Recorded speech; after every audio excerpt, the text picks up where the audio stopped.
So this brings us to the most important recording. It's about judgment and tests. I call it the law of permanency. Now, what is judgment and test mean for judgments unto which you believe are permanent?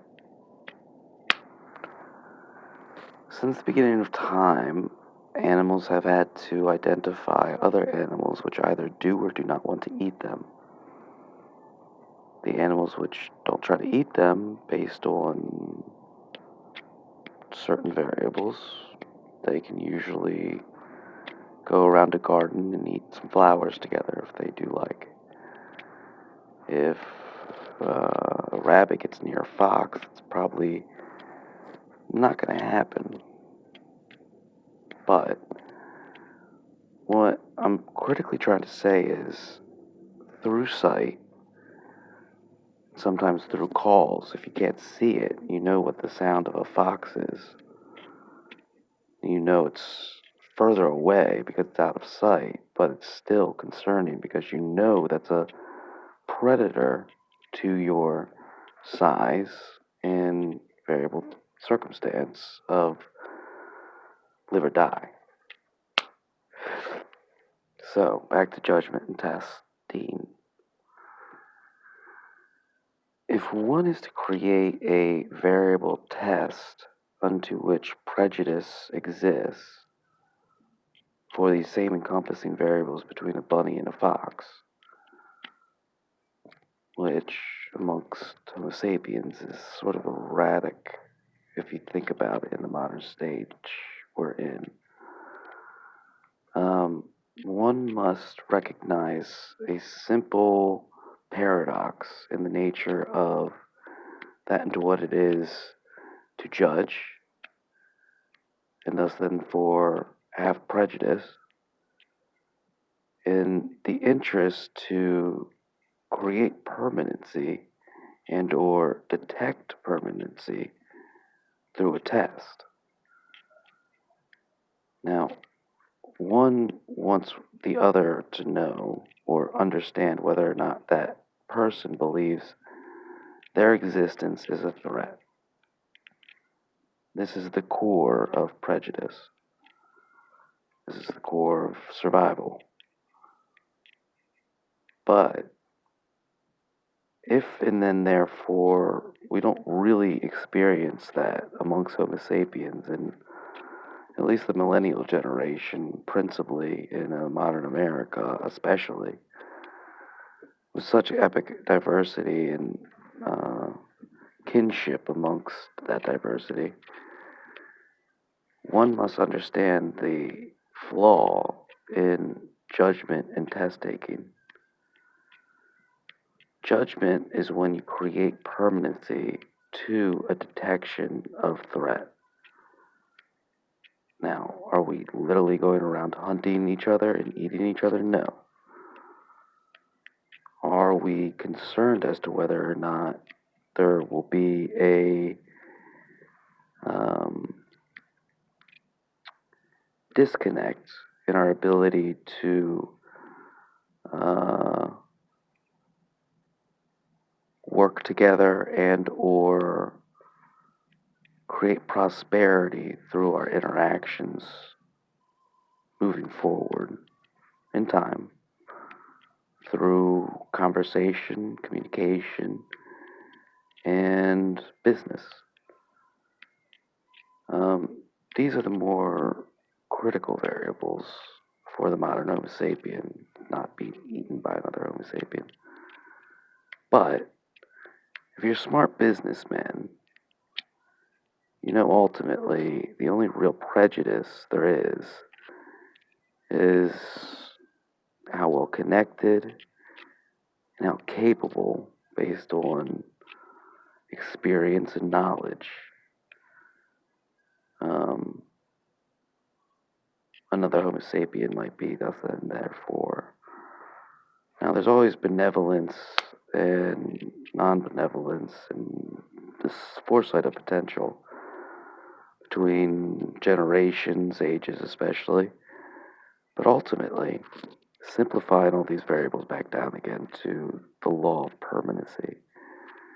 You don't want to judge or test in a place into which it's truly undetectable where these variables lie. But in the simplest forms of prejudice, which are sort of irrational, most justifiably, one shouldn't go around trying to mark one another with their judgments as a encompassing sort of tag. You don't like to work with other people. You don't like to prosper with other people. You don't like to be equal with other people kind of mentality. And not only that, but do you not in them or yourself plant a seed of permanency through the test, through the judgment, if you do not displace it as soon as possible?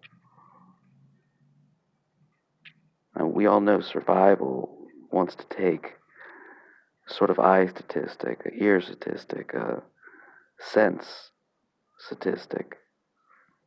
And we also take mathematical ones through polls of types and surveys of kinds. But we read them all wrong commonly because of the parameters of these things into what we previously intertwined with other sense statistics that scientists haven't probed yet. Ultimately, don't mark people, don't test people, don't judge for negative variables, which might have been a concern or cited at one time in one moment, but amongst new moments between individuals of total possibilities, total diversity, total potential to alter each other in a totally unique, brilliant way at the snap of a finger through various emotions and subsets and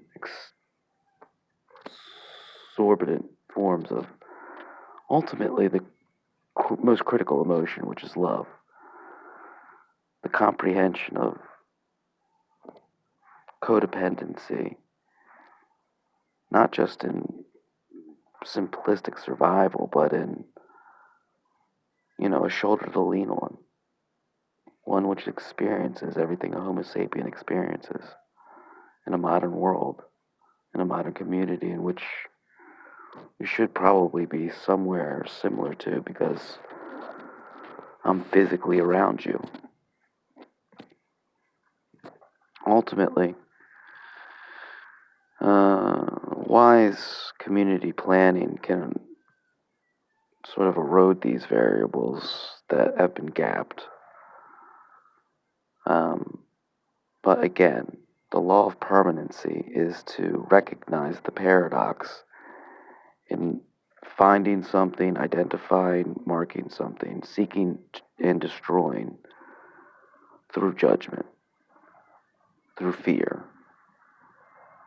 Because if you think that guy's that, and you test him for that, because of some elusive fear inside of yourself, ultimately all you're doing is planting a seed in their head. It is, in fact, the sender of this test who has created the judgment unto which is and could be leaving me a mark of your beastlyhood to ultimately be blacklisted by the codependency we all depend on, if you catch my drift. Law of permanency. Don't fall into the paradox.